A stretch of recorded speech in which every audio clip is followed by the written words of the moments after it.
Contrario a la idea popular extendida y aceptada en México, el Día de Muertos no es de origen prehispánico y en sentido estricto tampoco es producto de una conjugación de tradiciones indígenas y europeas. De hecho, las festividades de los días 1 y 2 de noviembre, que no se deben confundir con las prácticas y celebraciones funerarias ancestrales mesoamericanas, cuyas características eran otras y se realizaban en fechas distintas, tuvieron su origen en la Europa medieval y fueron instituidos por la Iglesia Católica el día 1 de noviembre para celebrar a todos los santos, principalmente a los santos desconocidos, es decir, a los millares de mártires cristianos, para que ninguno se quedara sin fiesta. Y el 2 de noviembre, llamado el Día de los Fieles Difuntos, como su nombre lo indica, fue dedicado a quienes reposan en Cristo, pero no alcanzaron el cielo, debido a que fallecieron sin haber cumplido las penitencias que le fueron impuestas en vida y se hallan en este momento en el purgatorio. Esta fecha fue concedida para que los vivos, a través de oraciones, súplicas y ofrendas, ayuden a estas almas a limpiar sus pecados y así logren la salvación. Hola, gracias por pasar a saludarnos. El día de hoy exploraremos un poquito la historia del Día de Muertos, sus orígenes, simbolismos y mitos actuales.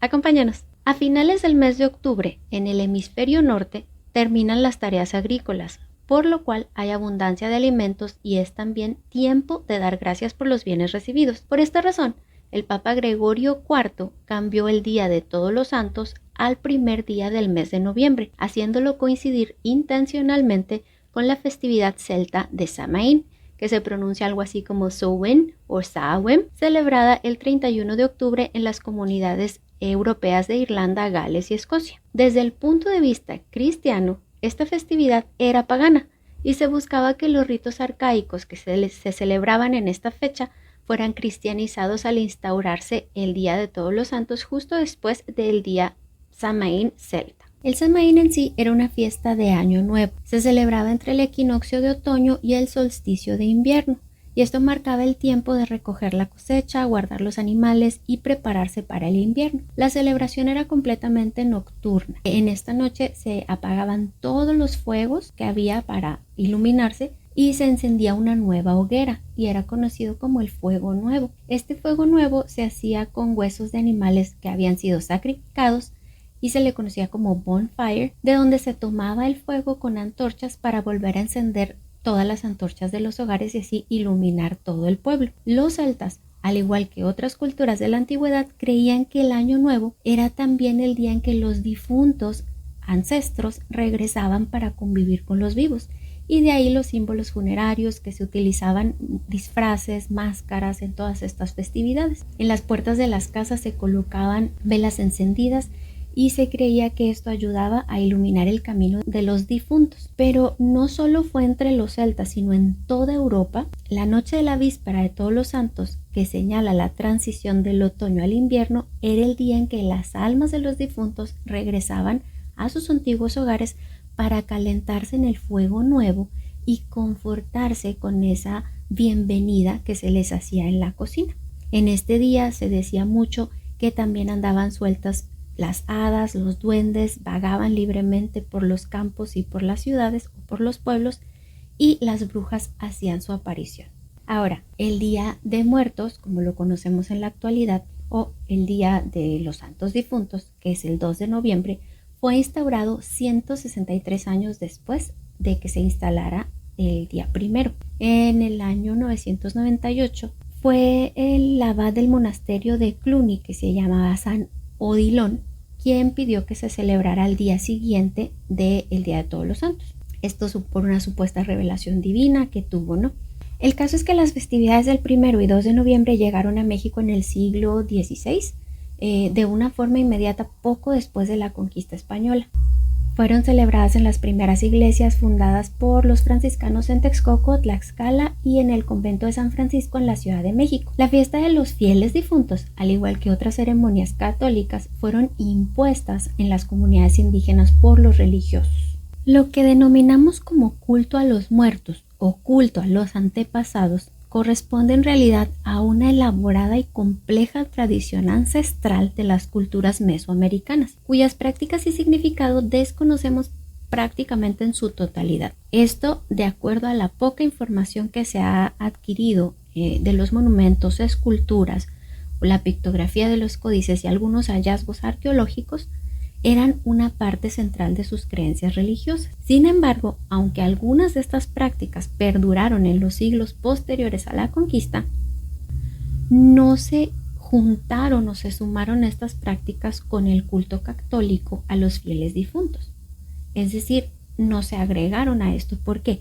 Porque el culto de los fieles difuntos siempre se ha celebrado de una forma litúrgica, es decir, tiene un orden, chiquitos, y nadie lo debe cambiar religiosamente hablando. La fiesta en sí, en torno al culto, tampoco se modificó sustancialmente, pero cuando se erradicaron y se prohibieron todas las ceremonias prehispánicas, de una manera natural todas las prácticas y creencias ancestrales fueron trasladadas a la celebración del 2 de noviembre, tratando de no transgredir el orden establecido por los religiosos de ese tiempo, creando así no una mezcla, sino una unificación de los principios al interior del culto, porque aunque algunos pueblos indígenas continuaron con sus antiguas prácticas funerarias, con el tiempo estas se fueron más cristianizando hasta que se fusionaron casi en su totalidad, y básicamente lo único que coincidió o que quedó vivo de estas tradiciones fue celebrar a los muertos. Y realmente de todas estas prácticas de la época prehispánica se conoce muy poco, aunque sabemos que estos tuvieron diversas características. Por ejemplo, en la cultura mexica, su calendario anual consistía en 18 veintenas y hubo por lo menos 4 de estas en las que se llevaba a cabo una celebración funeraria.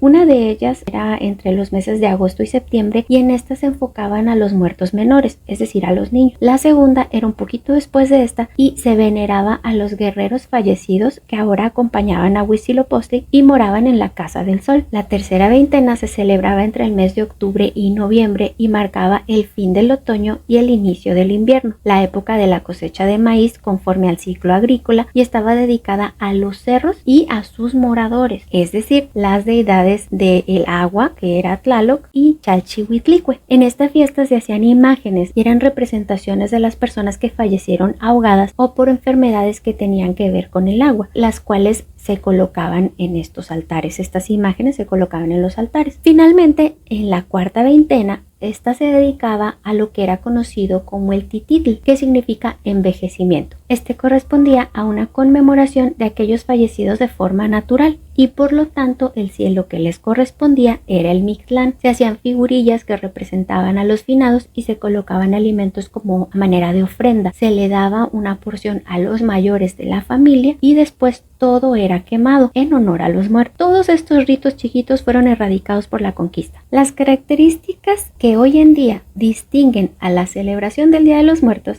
con el colorido y dimensiones de los altares, arreglos de flores, papel picado, pan de muerto, frutas de temporada, alimentos preparados, las calaveritas de azúcar, las ofrendas en los panteones, todo parece evocar al mundo prehispánico, pero la mayoría de estos componentes que creemos de origen mexicano tienen sus antecedentes en celebraciones europeas. El pan de muerto, por ejemplo, viene originalmente de una costumbre católica en la cual el Día de Todos los Santos, que era el día 1 de noviembre, se exponían públicamente huesos de los mártires cristianos que ya estaban beatificados en las parroquias principales, y se invitaba a los feligreses a visitarlos y rendirles tributo a estos huesos, ya que se creía que eran milagrosos. Con el tiempo, y como era imposible que hubiera huesos regados por todos lados, en las zonas españolas, por ejemplo, de León, Aragón y Castilla, se hacía un pan en representación de la parte del hueso del mártir que iba a ser exhibida al mismo tiempo en una parroquia principal. En Italia, por ejemplo, se hacían dulces con la forma del hueso que eran elaborados con una fruta, algunos llevaban carne y pasta de almendras. A esto se le llamaba frutti dei morti, que era como la fruta del muerto, y era colocada en la conocida como mesa del santo, es decir, se les hacía un altar, pero no se le llamaba altar como tal. Y en México, por ejemplo, estos eran llamados alfeñiques. Esto era un dulce, en realidad el alfeñique, chiquitos, es un dulce tradicional de origen árabe que se prepara con azúcar pura de caña y se hace una paz. En aquel tiempo se le daba la forma del hueso y eran elaboradas por las monjas del convento de Santa Clara y San Lorenzo, pero eran muy caros y solamente la gente pudiente de aquella época pues la podía comprar, por lo que el resto de la población hacía cosas similares pero en azúcar. De ahí que en los altares actuales se coloque la famosa calaverita de azúcar. Este día de Todos los Santos, el 1 de noviembre, era destinado para que las tumbas de los difuntos fueran arregladas. Usualmente se les llevaban adornos florales y se hacía una limpieza general de los sepulcros. Era para prepararles para que al siguiente día pudieran estar listas las tumbas para las 3 misas que se debían celebrar para el Día de los Fieles Difuntos. En España era una costumbre utilizar una flor que se llama siempre viva, particularmente la flor amarilla. Les voy a dejar una foto aquí para que vean el parecido que tiene esta flor con la flor de cempasúchil que se usa actualmente en México. Con el tiempo, en México se le retiró la autoridad a la iglesia sobre los cementerios y estos pasaron a ser propiedad del Estado, con lo cual se fue perdiendo un poco el sentido sacro o sagrado que se le daba originalmente a estas festividades. Los cronistas de aquel tiempo no dejaron de insistir en que esta parte de la fiesta ya no era religiosa, pues ya no había tristeza ni respeto, mucho menos duelo. Hay cronistas que se atrevieron a decir que se trataba de una fiesta tan alegre como la Nochebuena. Decían que se paseaban en el cementerio como si te pasearas en el Zócalo o en la Alameda. De acuerdo a los historiadores, se volvió algo así como un desfile de clases sociales, una competencia de cuál tumba quedaba mejor adornada. Después de visitar los panteones, se volvió una tradición que ya por la tarde, en el día 2 de noviembre, se asistía a una gala que le llamaban la verbena de todos los muertos o el paseo de los santos, justo en el Zócalo frente a la catedral, donde se montaban escenarios y carpas de vendimia. Se perdió el respeto y el luto y ya no había remembranza al difunto. A finales del siglo XIX fue en la época de la postrevolución, específicamente entre 1934 y 1940, que las fiestas del 1 y 2 de noviembre fueron reinventadas con el propósito de quitarle poder a la Iglesia Católica y asociarlas con una idea nacionalista, por lo cual era necesario desprenderla de todo significado religioso y convertirla en laica. Y es a partir de entonces en que el enfoque de esta fiesta cambia, siendo la principal protagonista la muerte en lugar de lo santo o en lugar de las almas santas. Para tal efecto, Cárdenas, que era quien lideraba México en ese tiempo, se hizo rodear de intelectuales con un pensamiento más socialista como Frida Kahlo, Diego Rivera, Octavio Paz, José Clemente Orozco, con algunos ejemplos. Y lo cierto es que este proceso no era nuevo, ya venía desarrollándose desde las reformas de Juárez, y por ahí en algunos grabados escritos de José Guadalupe Posada son una muestra de esta, digamos que, desconsagración del Día de Muertos ya al inicio del siglo XX. Lo nuevo fue integrarla a la idea nacionalista y exponerla como parte del folclore mexicano. Y por ahí en 1930 hay una película que se llama Que Viva México. Fue hecha por Sergei Eisenstein y asesorada por algunos de los intelectuales que mencionamos anteriormente, en los que se exponía esto como una tradición nacional mexicana. Ahora, cierto que se ha convertido con el tiempo en una tradición, sin embargo, se difunde una falsa idea de que es una celebración de origen prehispánico. Es decir, esto realmente, chiquitos, es una mentira que fue fabricada. Se ha tratado de mezclar los cultos ceremoniales a los ancestros de nuestros antepasados, pero verdaderamente de esta información hay muy poca. Ahora, con esta nueva modalidad, se ha convertido lamentablemente en un producto de consumo turístico. Y bueno, chiquitos, nosotros quisimos traerles esta información, se las dejamos sobre la mesa para que ustedes investiguen. Esto, por supuesto, es muy por encimita. Ustedes pueden investigar más al respecto si les interesa. De nuevo, solamente les decimos, investiguen todo, no sigan nada ciegamente, siempre investiguen, sepan por qué se hace lo que se hace y qué significados hay detrás. Les recordamos también que pueden seguirnos en todas nuestras redes sociales, nos encuentran en todas partes como Conversaciones Chiquitas. Si conocen a alguien que le pueda interesar este tema, compártanlo. Déjenos sus comentarios, recuerden suscribirse, darnos su like y de nuevo, gracias por pasar a saludarnos. Esto es Conversaciones Chiquitas, de todo en un ratito.